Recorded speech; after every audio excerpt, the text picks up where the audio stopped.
everybody, Randy Reid here from Dojo Nation for the Tuesday tip of the day. What are we going to talk about today? Let's talk about the single best introductory discovery lesson that we can get into our school. That is, of course, a referral. I think everybody agrees on that. The interesting part of our martial arts community is probably community-wide. I'll bet you we get no more than 5 to 10% of our new students come from referrals. It's a shockingly low number. Now, how many of us have had our students say, "Oh, I love classes. I love this school. I love this martial arts academy." The parents tell us how much they love us. Everybody says we're great, yet they don't bring in one single friend within a year. How can they tell their friends about the latest online game? How can they tell their friends about the movie they need to see, the shoes they need to wear? Every kid has a dozen friends. I mean, most of them. Their mothers know each other. They should see what we're doing in our schools. Why are we not running a 100% referral rate? According to the feedback I always got, I'm the greatest thing since two-ply toilet paper, but they weren't coming in the way they should. I think there's a couple reasons for it. First and foremost, I think we really don't have a system that makes it easy for someone to refer their friend. We have some convoluted thing where they leave their name or they give somebody a pass and they have to come in. It's kind of a convoluted thing. There's some ways to automate that process these days. Dojo Max has a system. Where is that? Over here. Called ARC. Traffic coming by here on the island. Somebody can't afford a muffler. The ARC program, Ambassador Referral Club, is working really cool for some schools. If you're interested, arcrocks.com, you can take a look at that. But the process of making the referrals work, I think, is one thing. The second thing, nobody likes to bring it up, but sometimes the rewards aren't as high as they should be.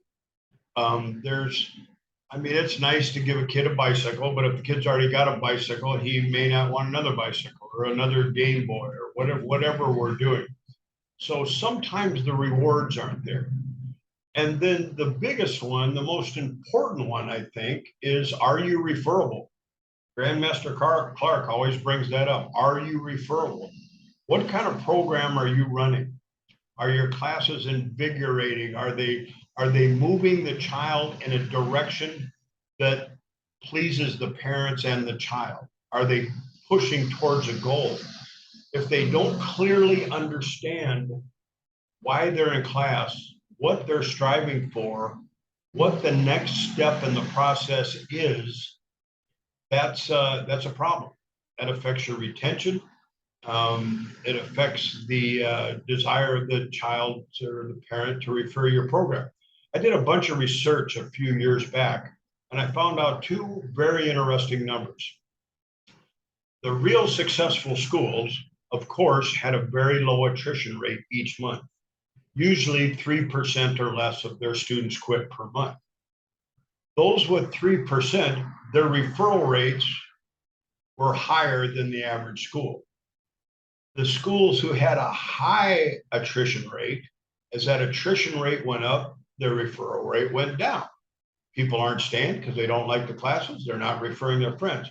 So the better job you do, you actually get paid twice. You get paid in people staying, and you get paid in people bringing their friends in. So as you're looking at your program and you're thinking about your referral program, take a hard look at your retention program first. That's going to make a big difference in how things work. And in this day and age, there's a lot of automated systems that can do it for you. It doesn't necessarily have to be the time-intensive, labor-intensive thing that it used to be. There's some pretty cool stuff out there. Like I said, if you want to, check out arcrocks.com.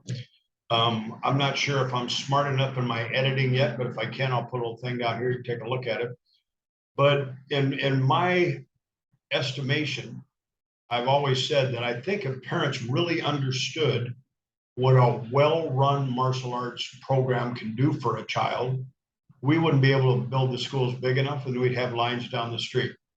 I truly, honestly believe one of the best things a parent can do for their child, teach their child to swim and get them through a martial arts program. They may not fall off the dock, but someday they're going to need their martial arts skills. If nothing else, the confidence and self-esteem that comes from the martial arts training. So as you're thinking, as we're moving into this time of year, and you're thinking, maybe thinking about a referral program, number one, let's take a hard look at our attrition rate, our retention rate. Number two, look at some of the different systems that are available out there. And let's get some students in the door for you and have some fun. Randy Reid for Dojo Nation, over and out.